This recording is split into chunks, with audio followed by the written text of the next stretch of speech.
എന്താണ് ഈ ആയുർവേദത്തിലെ sports therapy എന്നുള്ളത് അറിയാമോ? ആയുർവേദത്തിലെ സ്പോർട്സ് തെറാപ്പി എന്ന് പറയുന്നത് ബോഡി ബിൽഡേഴ്സ് ആയിട്ടുള്ള ആൾക്കാര്, അത്ലറ്റ്സ്, മറ്റ് കായിക താരങ്ങള്, ശാരീരിക ക്ഷമത ഏറ്റവും കൂടുതൽ ആവശ്യമായിട്ട് വരുന്ന ജോലികൾ ചെയ്യുന്ന ആളുകൾ, ഇങ്ങനെയുള്ള ആളുകൾക്ക് അവരുടെ ശരീരത്തിൽ ഉണ്ടാകുന്ന മസിൽ ടെൻഷൻ കുറച്ചു കൊണ്ടുവന്ന് അവരുടെ ബോഡിയിലെ ഫ്ലെക്സിബിലിറ്റി ഇംപ്രൂവ് ചെയ്യാൻ ഉപയോഗിക്കുന്ന ഒരു ചികിത്സാ രീതിയാണ്. മാത്രമല്ല ഇതൊരു ഡീറ്റോക്സിഫിക്കേഷൻ തെറാപ്പി കൂടിയാണ് കേട്ടോ. നമ്മുടെ ലിംഫാറ്റിക് ഡ്രെയിനേജ് എന്ന് പറയുന്ന ഒരു ടെക്നിക്കും കൂടെ യൂസ് ചെയ്തുകൊണ്ട് നമ്മുടെ ശരീരത്തിലെ ടോക്സിക് കണ്ടൻസിനെ നമുക്ക് ഒഴിവാക്കാൻ കഴിയുന്ന ഒരു ഡീറ്റോക്സിഫിക്കേഷൻ തെറാപ്പി കൂടിയായിട്ട് നമുക്ക് ആയുർവേദിക് സ്പോർട്സ് തെറാപ്പിനെ പരിഗണിക്കാൻ പറ്റും.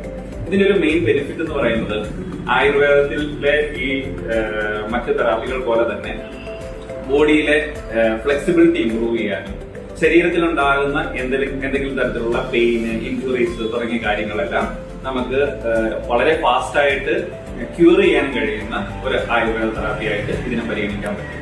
പക്ഷെ ശ്രദ്ധിക്കേണ്ട ഒരു കാര്യം, ഏറ്റവും എക്സ്പീരിയൻസ്ഡ് ആയിട്ടുള്ള ഇതിനെക്കുറിച്ച് നല്ല അറിവും ബോധ്യവുമുള്ള ഒരു തെറാപ്പിസ്റ്റിന്റെ അടുത്ത് തന്നെ ഈ ആയുർവേദിക് സ്പോർട്സ് തെറാപ്പി എടുക്കുന്നതാണ് നല്ലത്. അല്ലെങ്കിൽ അത് നമ്മുടെ ശരീരത്തിന് വളരെ ദോഷകരമായിട്ട് ബാധിക്കുന്ന ഒരു കാര്യം കൂടിയാണ്. നിങ്ങൾക്ക് ഇതിനെക്കുറിച്ച് കൂടുതൽ എന്തെങ്കിലുമൊക്കെ അറിയാൻ താല്പര്യമുണ്ടെന്നുണ്ടെങ്കിൽ നമ്മുടെ താഴെ കാണുന്ന നമ്പറുകളിൽ നിങ്ങൾ കോൺടാക്ട് ചെയ്യാവുന്നതാണ്. നിങ്ങൾക്ക് അപ്പോയിന്റ്മെന്റുകളും ബുക്ക് ചെയ്യാവുന്നതാണ്.